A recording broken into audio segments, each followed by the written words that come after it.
खुलुमबाय बयनिसिमबो जों दिनै 70थि बर' थुनलाइ सान जे फोरबो फालिनाय जों चिरां जिल्ला बनस'नि जानानै बयनिसिमबो गोसो गोरबोनिफ्राय जों हामलायनायखौ बावहरबाय साफ्रोमबो बर' फिसाफोरनिसिम जे दिनैनि बर' थुनलाइ सानखौ गोसो गोरबो फालिनाय बा फालिगासिनो दङ जों बेखौ जों गोजोननायजों लोगोसे जों साबायखर बावहरदों दिनैनि बे जोंनि बे गोथार सानाव बयबो गोसो खुसियै गोसो गोरबोजों जायखौ फालिबाय थादों बा फालिनांगौ बेखौ जों चिरां जिल्ला बनस'नि जानानै बयखौबो खावलायगोन जे दिनै 70थि जे बर' थुनलाइ सान बा बर' साहित्य सभा जायखौ जों मिथियो बेखौ जों सारा बुहुमनाङैनो बा जोङो BTC नाङैनो जों बेखौ फालिदों आरो फालिनायखौ जोङो गोसो गोरबोजों मोजां मोननानै साफ्रोमबो बर' फिसाफ्रा जाहाथे बेखौ फालिबावो खालि बे BTCल' नङा BTCनि अनगायै जोङो आसामावबो फालिनांगौ सारा बुहुमनाङैबो फालिनांगौ जिहेथु जोङो बर' थुनलाइ साना not only for Bodoland area खालि जोंनि बड'लेण्ड एरियानि थाखायल' नङा बे सारा अल पिपोल दा अल बड' पिपोल जाय जेराव माने गोसारनानै दङ जेरैहाय दिनै आसामावबो गोसारना दं बेंगलाव गोसारना दं बांलादेशआव गोसारना दं लाइकवाइज इण्ड'नेसियाफोरावबो दंहैयो बेफोरबायदि गासिबो जाहाथे बुहुमनाङैनो बयबो फालियो बेखौ जों चिरां जिल्ला बनस'नि जानानै बेखौबो खावलायहरगोन दिनैनि बे जुजिनाया जों जायखौ जे उदां अख्राङाव जे जों जुजिनो हादों बे दिनैनि दिन नङा बेखौ बै समनिफ्रायनो जोंनि जाय बिथांमोन जाय दैदेनगिरि बिथांमोना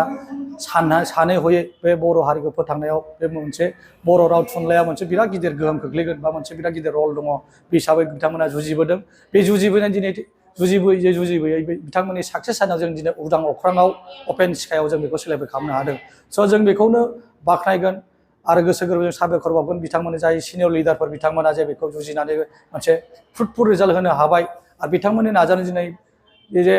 जोंनि बड' लेंगुवेजआ 8 शेडिउलाव हाबदों आरो बेखौबो जोंनि थाखाय बिराद गोजोनथाव बाथ्रा आरो जों गोसो गोरबोजों बिथांमोनखौ जों साबायखर बावगोन आरो बेखौ जों गोग्गानानै बुंनो हागोन दे चिरां जिल्लानि बनस'आ गोग्गाना बुंनो हायो बिथांमोननि मावनाय आदब खायदा बिथांमोना जे टेकनिकजों मावबोनानै बर' हारिखौ जौगाहोदों बे हारिखौ जोङो जेब्लायबो मोजां मोनगोन अनसायगोन आरो बिथांखौ जों जेब्ला गोसो गोरबोजों गोसो खर' बिथांमोनखौ अनसायगोन आरो साफ्रोमबो रायजो राजा बिथांमोनखौबो अनसायगोन होननानै जों मिजिंथिदों आच्छा बे बर' बिजोंनि बा बर' मिडियामनि जिथु जेंना जा बिजाबनि जेंना बे जेंना दिनैसिमबो सल्भ जायाखै बेखौ सल्भ जागोन होननानै आसा खालामो जे बिथांमोना दिनै एनुवेल कनफारेन्स खुङो बिराद गिदिर गिदिर कनफारेन्स खुङो जेराव कनफारेन्सआव नोङो 10 crore 20 crore बिथांमोना बाहायो